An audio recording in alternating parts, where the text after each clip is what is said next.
Hello, class. Thank you for tuning in. I hope you're having a nice day. I'm in Israel now, and it's probably sometime in the middle of the night, so I'm therefore recording this and putting it up on Blackboard. If you have any questions, my email, as you know, is the word professor, PROFESSORROVT @gmail.com. And you could email me there. I will be able to get emails in Israel.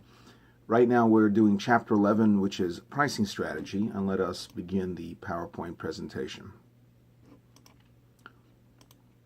So demand influences on pricing decisions concern primarily the nature of the target market and expected reaction of consumers to a given price or change in price. And again, just a little bit of a review in economics. This ties into the concept of elasticity of demand.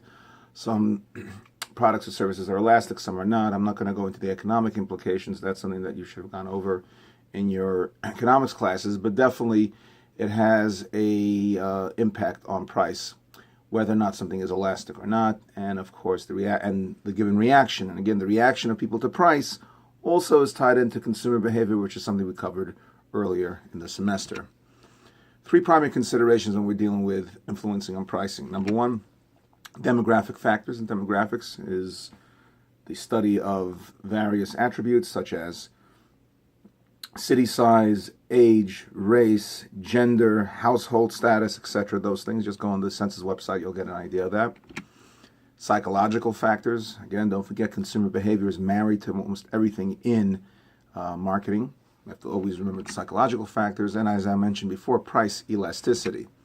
Demographic factors, number of potential buyers. And again, just to remind you, there's a company called Nielsen, and they have a product called Prism.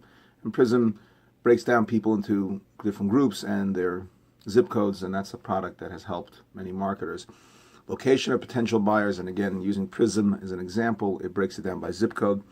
So if you're looking for a certain type of buyer, a certain type of demographic, you'll be able to zero in through zip codes, and zip codes is a very, very helpful way of doing it. Position of potential buyers, the market position that they're interested in. Expected consumption rates of potential buyers, that's something always important to look at. Economic strength of potential buyers. And just remember this from your principles of marketing. The marketing is very much based on the standard of living. If you live in a country that has a very, very low standard of living, almost all of this is really out the window, because people in countries that have a very, very poor standard of living are basically subsistent. They're basically subsisting on very, very little, so with very little that you can market to them besides the very, very basic needs. Types of psychological pricing strategies. Prestige pricing involves charging a high price to create a signal the product is exceptionally fine. I'm going to give you a bit of an extreme example, but an example that definitely will underscore the point. If I came to you and I said, I have a Rolex watch for $10, what would go through your mind? Wait, let me guess. Number one, it's a fake, because Rolex watches are not $10, so it's probably some cheap knockoff, foreign knockoff. Or B, it fell off the back of the truck, meaning it's stolen. So there's no way in the world that you would believe me if I told you I had a Rolex watch for $10. And if, let's say, for some odd reason, Rolex had a 1-hour sale for $10, even though many people would buy it, but ultimately it would harm Rolex to a great extent, because it would bring down the prestige. And I haven't been on the Rolex's website, but the last time I was on their website, I did not see any real pricing, just more of the products and who uses them. There's a reason why Ferraris cost hundreds of thousands of dollars, and people usually don't go into Ferrari dealerships and haggle with the price, because if you can afford the Ferrari, you're not going to haggle. So prestige pricing is one way of pricing. Odd pricing or odd even pricing. Prices are set at one or a few cents or dollars below a round number in order to create the perception that the price is low. $10.99, $10.97. There's a psychological variable at work there. And bundle pricing involves selling several products together at a single price in order to suggest a good value. So for example, if you sell something on Amazon and you sell 3 of the same thing or 12 of the same item, and you give a bundle pricing, it gives the illusion that it's a better deal. It may or may not be. And I know on Amazon, for example, when we're dealing with spices, they give prices per ounce. People look at that as well. So bundle pricing is another way of looking at it. Price elasticity is the measurement. It measures the consumer's price sensitivity, which is estimated by dividing relative changes in the quantity sold by relative changes in price, whether or not the change in price will impact the quantity sold. So that is represented in slide number 5 of E equals percent change in quantity demand over percent change in price. And again, this is something you should have covered in your economics classes. Basic methods of measuring price elasticity from historical data or from price quantity data across different sales districts. So your historical data is very, very important in this respect. Sampling a group of consumers from the target market and polling them concerning various price quantity relationships. And again, this is robust data. However, polling requires that you have people to poll. And of course, it costs money, but it's money well spent. Supply influences on pricing decision, pricing objectives. We're now on slide number 7. Should be derived from overall marketing objectives, which in turn should be derived from corporate objectives. So remember that your objectives are very, very important. Supply influence on pricing decisions, pricing objectives. We're on slide 8 now. Common pricing objectives are to achieve a target return on investment, which is something you have to invest. You have to think about before you actually create the price. Remember, you don't really want to be changing prices too often. That's why you have to spend a lot of time doing your homework to figure out what the optimal price is, something that won't scare the customers off, either by making them think that it's that the product is just too pricey, or making it too cheap. And then if it's a product that people look at as far as quality is concerned, we're not talking about somebody who's looking at buying paper clips or thumbtacks. People don't really care about the quality so much. Thumbtacks, Staples, people will go to a 99-cent store. They're not going to really, sit there and pontificate about different types of staples. And we're talking about products that people would look into. So, of course, you have to be very, very careful with their pricing. Stabilizing of price and margin to achieve a target market share and to meet or prevent competition. And again, that's very, very hard because you don't want to be exactly equal to competition, because then why would they buy your product over others? At the same time, you don't want to be too much cheaper than your competition, because then you'll hemorrhage financially. You won't be able to recoup your costs. That's why it's so hard. If you look at Porter's 5 Forces, for example, we're talking about a company, what are the chances of a new entrant coming in? So one of the things that prevent new entrants from coming in are barriers to entry, such as the ability to buy things, in great quantity. And we call that economies of scale, and then bring down the unit price, or government regulation. So these are things that prevent competition. So you have to keep your eyes on those kinds of factors. Supply influences on pricing decisions, cost considerations in pricing. We're now on slide 9. Price of a product must cover costs of production, promotion, and distribution. Remember, one of the key ways to prevent yourself from going out of business is to keep your eyes on costs, to really, really understand your costs intimately, in the sense of what the actual item costs you. And that includes production, promotion, and of course distribution, because you're not going to be going around peddling from door to door. I'm assuming we're not like back in the day where you came with your Encyclopedia Britannica and were sold vacuum cleaners. We don't do that anymore. So distribution is something that is a part of the price. Cost-oriented pricing is the most common approach in practice and has 3 basic variations. Markup pricing involves adding a percentage to the invoice price in order to determine the final selling price. So whatever it is, you purchased it and you mark it up by a certain percentage. And again, it really depends on what the industry is charging. You have to do your homework. And sometimes look to your competition if you can find out in a legal fashion, obviously, what they're charging, and get as much information in a legal and ethical manner. Cost plus pricing involves totaling up the costs of producing a product or completing a project, and then adding a percentage or fixed profit amount. And finally, rate of return pricing involves adding desired rate of return on investment to the total costs. So these are different ways of looking at pricing. Now we're on slide number 11, supply influences on pricing decisions, cost considerations in pricing. Advantages of cost-oriented pricing. Simplicity yields a good pricing decision. Criticism of cost-oriented pricing gives little or no consideration to demand factors, which is always very dangerous. When you don't look at demand, you're asking for a lot of trouble, because you could really, really, fall off the edge and not do things correctly. fails to reflect competition adequately as well, which is also a very, very dangerous thing to lose sight of.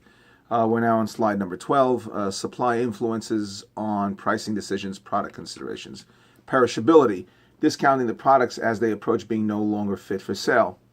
For example, all of you, know that when you buy cake, Entenmann's donuts, for example, it has a specific date on it. Now, again, I'm not really a maven as to how much further after the expiration date can you sell it, but I know that there are certain outlets that sell near to the date or a little bit past the date at a tremendously discounted price. And people do that. They'll go to the Entenmann store and buy donuts at an extreme discount because either it just expired and it's not always that the expiration date means that the product is unfit for use. It just may be that it's unfit for sale to the general public in a regular venue, meaning in a regular grocery store. Products can also be perishable in the sense that demand for them is confined to a specific time period. Using, seasonal items, during, holiday seasons, the various paraphernalia that go along with the holiday. Like on Purim, for example. Before Purim, there's a tremendous demand for costumes. Halloween, for example, tremendous demand for costumes and various other things. And after the holiday passes, the demand for that product or the services that are connected to that holiday are no longer wanted. And of course, everything will be at a fire sale. It's funny, a lot of people buy their Purim costumes after they'll go to Party City, for example, right after Halloween to buy their Purim costumes because they know that whatever costumes are left over are going to be sold at a very, very steep discount. So people do that as well. Distinctiveness. Marketers can charge higher prices if they can successfully distinguish their products from those of their competitors. And the key to this is doing this over a long period of time. You don't want to just be distinctive, like a fad here and there. You want to be distinctive and distinctive for a long period of time so that your product shines and is at the top. We're now on slide number 13. Supply influences on pricing decisions, product considerations. Branding and brand equity are used to make products distinctive. Life cycle, with regard to the product life cycles, there are two approaches to pricing. Now again, remember the product life cycle, if you remember from your principles of marketing, is the trajectory that a product takes, or service, products that start out and then over time they get to the maturity stage. They may stay here for a long time. Again, different products have different ways of doing it. And then, of course, there's a decline. And the truth is, you could also look at services in the sense. I'll give you an example. Products such as televisions. Back in the day, we're talking about 30 or 40 or 50 years ago, TVs were very, very expensive, as they are today. And they lasted longer. And there was an entire service industry that was married to that as well, TV repairmen. That life cycle for that service has died out. You pretty much don't see anybody repairing TVs anymore. If your laptop breaks, you'll either have a warranty, or if it's a little bit outdated or old, you'll just throw it out and buy a new one. So, as products start to die out, the services that were connected to them kind of go down with them. So if you want to look at it as the ship and the captain going down with the ship, that's what happens. Products that stay at the maturity stage for a long time. Look at soft drinks like Coca-Cola. It's pretty much a mature product. You do have some variations, new drinks that come out, but overall isn't that much competition. It's just Coke and Pepsi. Anything else that any other company that tries to get in, really, they're wasting their time. So within, again, life cycle, with regards to the product life cycles, there are two approaches to pricing. Number one, skimming policy. Sellers charges a relatively high price on a new product initially in order to recover costs and make profits rapidly, and then lowers the price at a later date to make sales to more price-sensitive buyers. Anytime any new electronic equipment comes out, it's going to be very expensive. Perfect example is the USB memory sticks, which are going to become, I guess, the thing of the past pretty soon because now we have cloud technology. But, you can remember, I can remember when 128K memory sticks were like $80, $90. Now you could buy terabyte sticks for very, very cheap prices. And those memory sticks are easy to get. I just got a 32 gig one for like $20, and 32 gigs, I remember a couple years ago, were like over $100. So Obviously, in the beginning, when a new product comes out, they try to recoup as much as they can. There's a lot of costs that go into the R&D and whatnot. So they try to milk it for whatever they can, and after milking it, then they lower the pricing. Penetration policy. Sellers charge a relatively low price. So this is the opposite end of the spectrum. We're trying to charge a very, very low price on new products initially in order to grow a market, gain market share, and discourage competition from entering the market. So you need to have really, really, really deep pockets and a lot of fortitude and patience for that.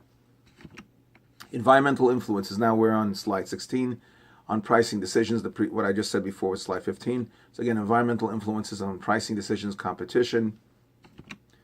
Consideration must be given to number of competitors.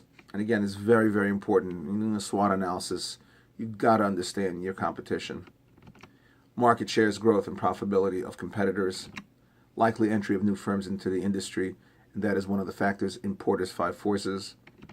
Degree of vertical integration of competitors. And that's important because when a company vertically integrates, either backwards or forward, in the value chain, that means that there are two things. Well, they could definitely, they have better control of their costs because it's on them because they own. So, for example, if Coca-Cola would buy sugarcane plantations in South America, it could control its costs. It's not going to be as volatile as buying from the open market. But there's also another aspect to it that's bad because if there's an industry-wide downturn and people have to pull out, if you have all these assets, you're stuck.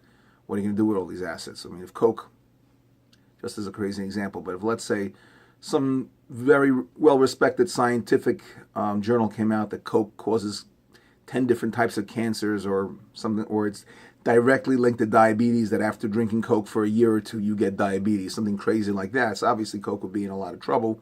So if it had a lot of these assets, had bottling plants, trucks, sugarcane plantations, etc., of course, Coke would be a tremendous disadvantage. But again, understand when you're looking at competition, you have to understand their level and degree of vertical integration and number of products sold by competitors. So when you're looking at competitors, there's a lot to be seen and a lot to be learned. And cost structure of competitors, understanding that. We're now finishing slide 16, moving on to 17. Environmental influences on pricing decision competition. These factors help determine whether the firm's selling price should be at, below, or above competition. Going rate pricing, pricing a product at the average charged in the industry. This way you don't end up, overcharging. Slide 18. Sealed bid pricing, bidding process in which each seller submits a sealed bid and attempts to price below competition in order to get the contract. Again, this is dealing with bids such as the city or government. Price fixing, competitors in a market collude to set the final price of a product. Of course, that is illegal to do price fixing. Illegal under the Sherman Antitrust Act and the Federal Trade Commission Act. Companies do that, unfortunately, and they run the risk of getting into trouble with the government. Slide 19. Deceptive pricing involves price deals that mislead the consumer. Illegal under Section 5 of the Federal Trade Commission Act. Price discrimination charges different prices, different buyers for goods of like grade and quality. If somebody of a minority status comes in, you charge them more than somebody who's not a minority. So that will be an example of price discrimination. Slide 20. Illegal under the Robinson-Patman Act if it lessens or is deemed injurious to competition. Promotional pricing charges very low prices for a product with the intent of driving competitors out of business. Illegal under the Sherman Act. So now we're in slide 21, a general pricing model.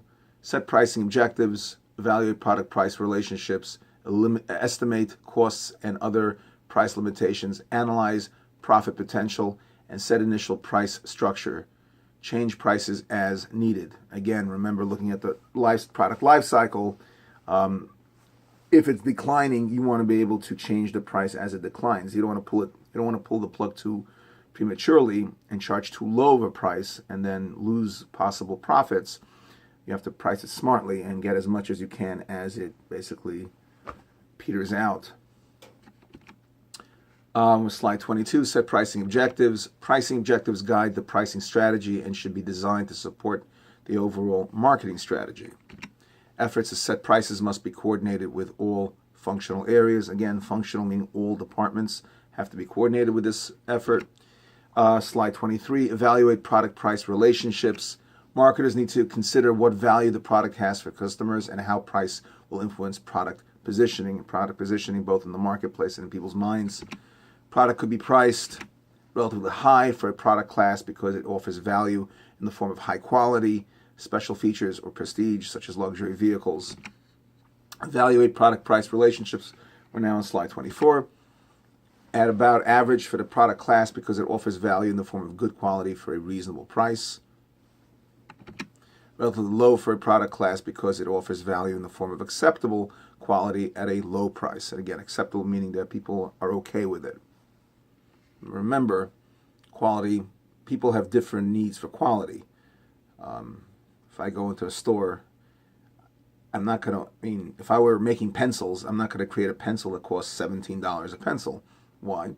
Because even though, yes, the $17 pencil is fantastic quality, top of the line, the pencil of pencils, but do people really need that? So it has to be, the quality has to match the product, what people are interested in paying for in quality. However, like in shoes, people are willing to spend hundreds of dollars on shoes. Umbrellas, yes, people are interesting enough. I don't want to criticize people because people have the right to spend their money on what they want to. But yes, people will spend money on umbrellas, clothing, gloves. Slide 25, evaluate product-price relationships. Value pricing, setting prices so that the targeted customer will perceive product to offer greater value than competitive offerings.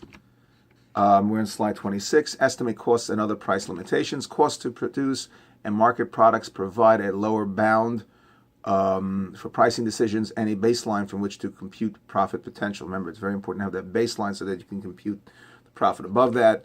Other price limitations that need to be considered are government regulations, prices charged by competitors for similar and substitute products.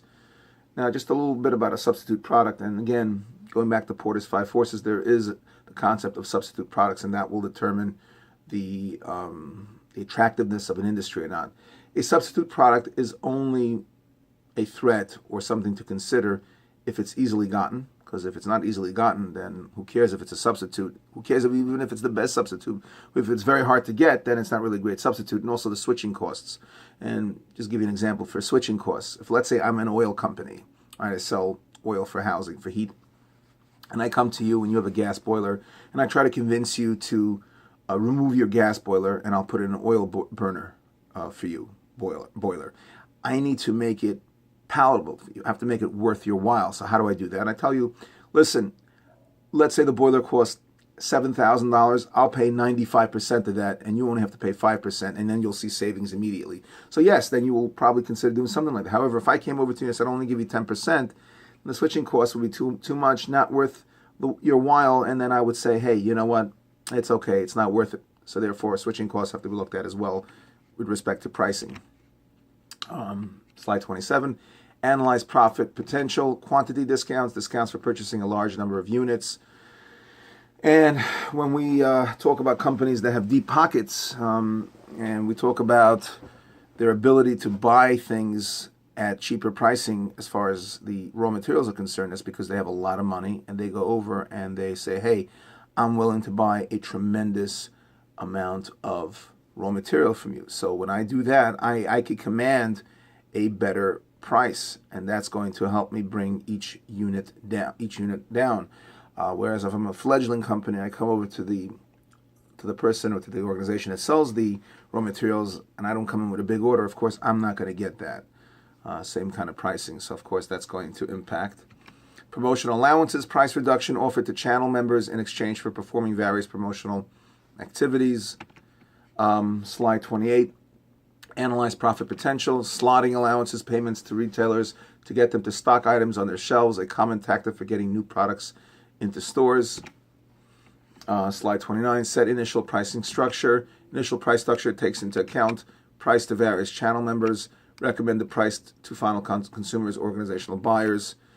Slide 30, change prices as needed. Channel members may bargain for greater margins.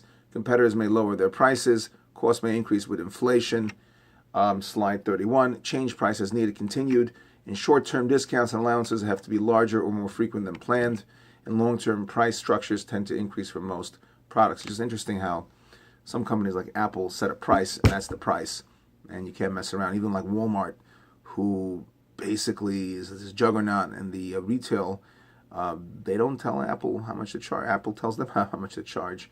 But I guess you have to be a product like Apple to be able to get away with that. And that is the end of this chapter. I hope you enjoyed, and we'll be posting some more. Thank you so much, and have a wonderful evening.